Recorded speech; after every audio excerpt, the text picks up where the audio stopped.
Humans have been engaging in wars since prehistoric times.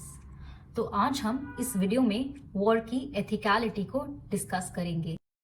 So the most popular theory related to war ethics is just war theory given by Italian philosopher Thomas Aquinas. इसका assumption ये है that war cannot be ethical but it can be justified under certain circumstances. मतलब हम war को नैतिक तो नहीं बोल सकते लेकिन कुछ परिस्थितियों में उसको न्याय संगत जरूर बोल सकते हैं. तो जस्ट वॉर थ्योरी के 3 मेन कंपोनेंट्स हैं और ये इटालियन टर्मिनोलॉजीज हैं तो इनकी प्रोनाउंसिएशन इंग्लिश से थोड़ी सी अलग है.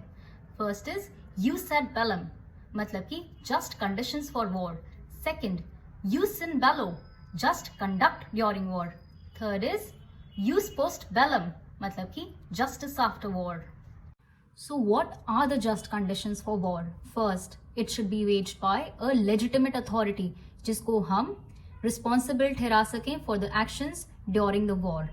Second, war को एक last resort की तरह यूज करना चाहिए जब आपके बाकी सारे diplomatic options जैसे कि negotiation, sanctions वगैरह exhaust हो चुके हों. Third, there must be probability of success or high chances of winning the war.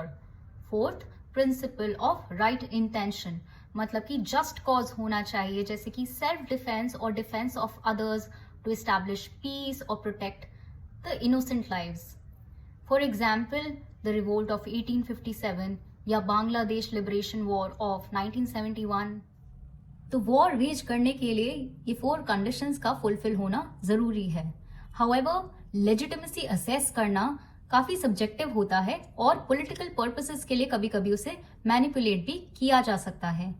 For example, Russia justifying its invasion on Ukraine in the name of self defence.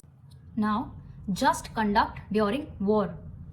First, principle of non discrimination means people should not be discriminated on the basis of race, sex, nationality, religion etcetera. मतलब ऐसा ना हो कि कोई combatant किसी को ज्यादा torture कर रहा है या किसी पे ज्यादा पेन इन्फ्लिक्ट कर रहा है because of his inherent prejudice. Second, principle of distinction. एक क्लियर डिमार्केशन होना चाहिए between combatants and civilians. Third, principle of proportionality मतलब कि उतना ही फोर्स अप्लाई करो जितना कि आपके एनिमी को मारने के लिए काफी है. Fourth is principle of humane treatment मतलब कि civilians should be treated in a humane way at all times, जो कि इजराइल पैलेस्टीन कॉन्फ्लिक्ट में हमें बिल्कुल भी देखने को नहीं मिल रहा है. अब इसके भी कुछ प्रॉब्लम्स हैं कि कॉम्बेटेंट्स और सिविलियंस में कभी कभी लाइंस ब्लर्ड हो जाती हैं और किसी की प्रोपोर्शनैलिटी असेस करना भी सब्जेक्टिव होता है because sometimes collateral damage remains unavoidable. Justice after war किसे बोलेंगे? जब कंट्रीज जिनने पार्टिसिपेट किया है वो अपोलोजाइज करें, नेगोशिएट करें और प्रॉमिस करें कि वो इन फ्यूचर इवेंट सीक नहीं करेंगी. एक डिक्लेरेशन ऑफ पीस बनना चाहिए जो प्रॉपर अथॉरिटीज द्वारा एक्सेप्ट हो. हमारे एंशिएंट स्क्रिप्चर भगवद गीता ने कुछ इस तरह का ही नुआंस्ड अप्रोच कई साल पहले दे दिया था. तो उसमें वॉर की नेसेसिटी को तो एक्सेप्ट किया है लेकिन वायलेंस को कभी ग्लोरीफाई नहीं किया. It teaches that fighting for the cause of righteousness and fulfilling one's duty is justifiable, but war last resort ही होना चाहिए. Even महात्मा गांधी के कुछ similar views थे.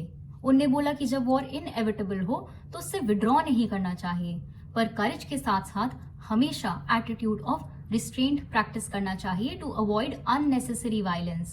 मतलब war कभी भी tool of pleasure या entertainment नहीं बनना चाहिए.